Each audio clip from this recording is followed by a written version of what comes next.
सो आज की वीडियो में हम पढ़ने वाले हैं फाइल हैंडलिंग के बारे में। सो फाइल हैंडलिंग होता क्या है? File handling is used to create, read, write and update files. मतलब कि फाइल हैंडलिंग का यूज़ हम करते हैं फाइल को क्रिएट करने में, फाइल को रीड करने में, फाइल को राइट करने में एंड फाइल को अपडेट करने में।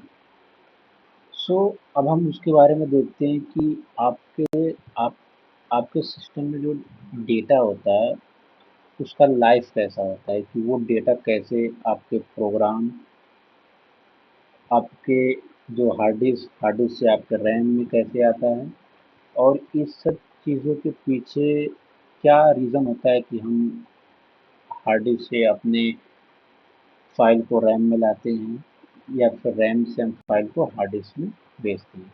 सो हम एक डायग्राम के थ्रू इस चीज़ को समझते हैं।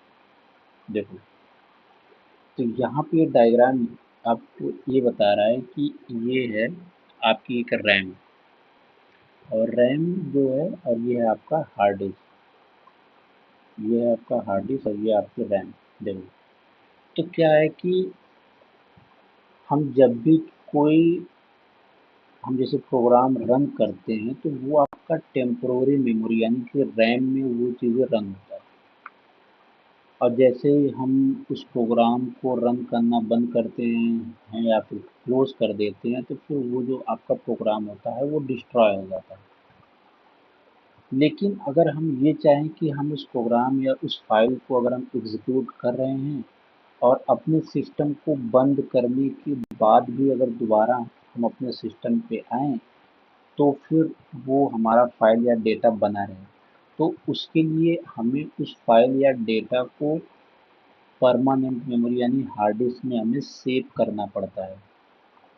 तो जैसे मान लो कि ये एक फाइल है और इस फाइल को हम उठा के यहाँ पे रैम में ला रहे हैं और इसके बाद फिर इसको हम एग्जीक्यूट कर रहे हैं।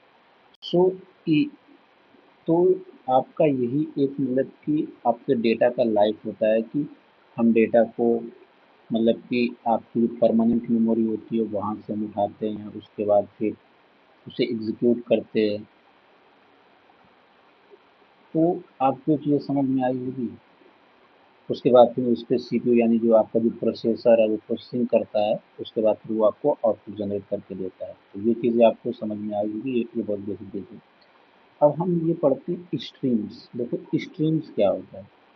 स्ट्रीम्स को अगर हिंदी में समझेंगे तो मतलब एक तरीके से फ्लो यानी धारा।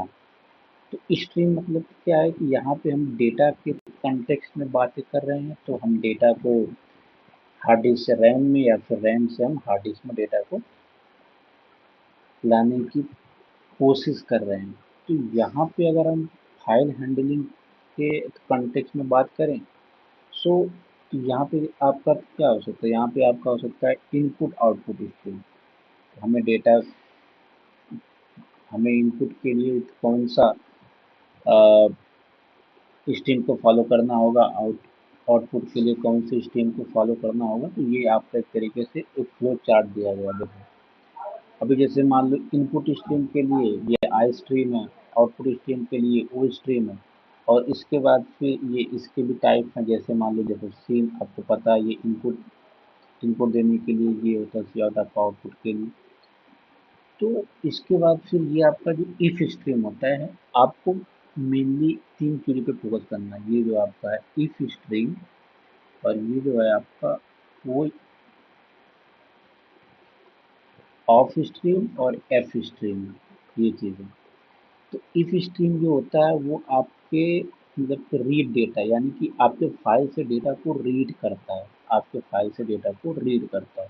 और ये जो आपका ओ एफ स्ट्रीम होता है, हम हम हम अपने फाइल में हम डेटा को मतलब राइट करते हैं, यानी कि उसमें हम डेटा को चेंज कर सकते हैं, डेटा को हम उसमें राइट करते हैं। और जो आपका यफ स्ट्रीम होता है, यफ स्ट्रीम जो होता है वो हम अपने फाइल से डेटा को रीड भी कर सकते हैं और हम राइट भी कर सकते हैं। तो ये चीज़ें आपको समझ में आई। ये एक बेसिक फ्लो आपका डायग्राम था। तो हमने एफ स्ट्रीम को देखा। ठीक, अब हम अपने आते हैं कोड पे। तो हमने लाइफ ऑफ डेटा के बारे में देख लिया। अब देखो हम यहाँ पे वो चीज़ें मेंशन की हैं कि जो फाइल स्ट्रीम जो आपकी क्लासेस होती है, अभी जैसे मान लो कि इफ स्ट्रीम हुआ, हमने अभी आपको बताया कि इफ स्ट्रीम जो होता है वो आपके फाइल से डेटा को रीड करने के लिए यूज़ किया जाता है। जो आपका ऑफ स्ट्रीम होता है वो आपके फाइल में डेटा को राइट करने के लिए यूज़ किया जाता है, और जो आपका एफ स्ट्रीम होता है वो रीड और राइट आपके फाइल से दोनों कर सकता है। और जो एफ स्ट्रीम जो होता है, एफ स्ट्रीम जो आपकी लाइब्रेरी होती है वो क्या होती है, प्रोवाइड करती है क्लासेस फॉर ऑपरेशन, यानी कि फाइल ऑपरेशन को के लिए आपको एक क्लास प्रोवाइड करती है। अब अगर हम क्लास की बात कर रहे हैं तो फिर वहाँ पे ओप्स का कंसेप्ट आ जाता है, तो हम इन सब चीज़ों को धीरे धीरे हम देखेंगे। तो देखो, हम अभी तक अपने प्रोग्राम में एक टर्म हमेशा लिखते आ रहे थे। इसकी बात अगर मैं करूँ, हैज़ इंक्लूड आईओ स्ट्रीम। ये आईओ स्ट्रीम ही एक टाइप के आपके फाइल हैंडलिंग की एक लाइब्रेरी होती है, मतलब एक तरीके से हेडर फाइल, जो इनपुट आउटपुट को स्ट्रीम मतलब इनपुट आउटपुट के फंक्शन को रन करने के लिए हम यहाँ पे यूज करते हैं। देखो, I for input, O for output, input output stream के लिए।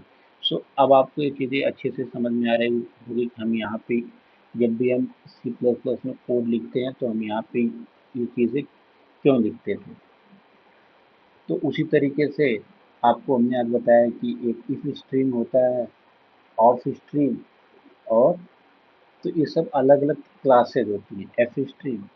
सो हम धीरे धीरे एक एक करके देखेंगे। अ, अभी जैसे यहाँ पे एक छोटा सा क्लास, एक छोटा सा हमने प्रोग्राम लिखा, अगर हम इसको रन कर देंगे तो ये ऑटोमेटिकली हमने जो ये पाथ सेट किया है वहाँ पे एक आपकी माई फाइल नेम से एक आपकी dot T x T file बना देगा। तो अगर मैं इसे रन करूँ, और मैं आपको साथ ही साथ आपको पाथ भी दिखाता हूँ मैं, कि ये आपको दिखाऊंगा जब मैं पाथ, तो आपको अच्छे से समझ में आएगा। देखो,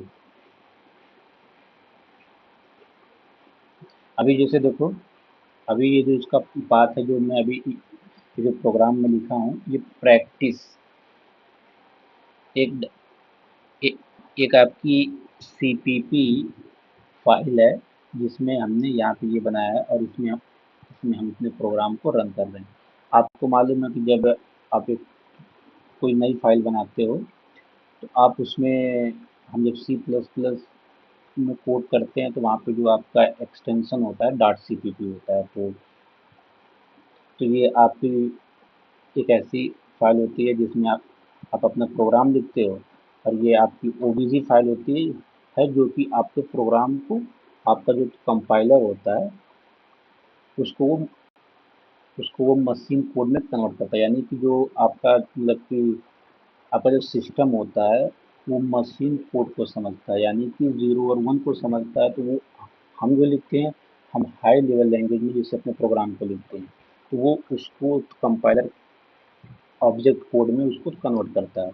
और ये आपकी डॉट एक्सी फाइल होती है, कि यानी कि अगर आपका ये आपकी डॉट सीपीपी अगर फाइल है, अगर हम इसको कमांड के थ्रू एक्सेस करना चाहें तो हम इसके थ्रू हम इसको एक्सेस कर सकते हैं। तो ये चीज़ें आपको मालूम है। तो ये 3 टाइप होता है हम जब भी अपने प्रोग्राम को रन करते हैं।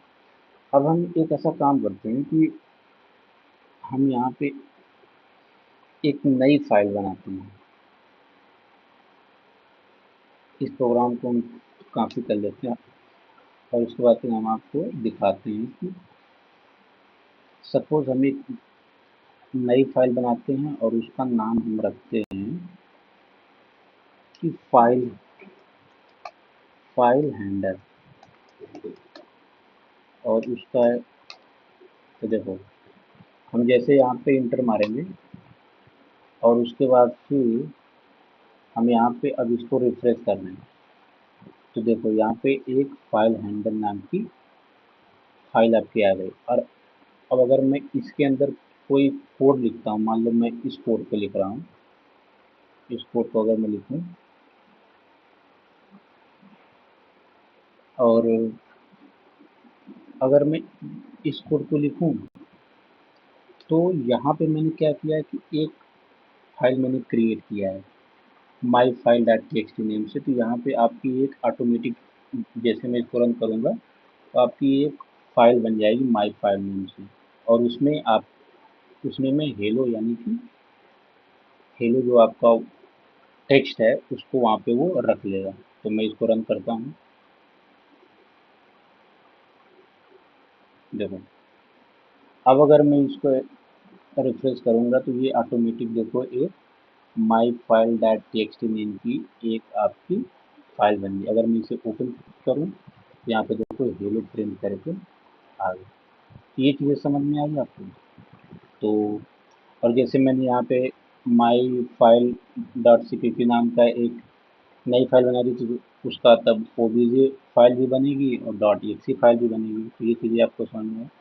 सो आज के लिए इतना ही रखते हैं। अब हम नेक्स्ट वीडियो में देखेंगे कि फाइल कैसे हम बनाते हैं और फाइल में कैसे एडिट करते हैं, फाइल को कैसे अपडेट करते हैं, कैसे रिमूव करते हैं, इन सब सारी चीज़ों को हम कोड के थ्रू समझेंगे। सो आज के लिए इतना ही रखते हैं।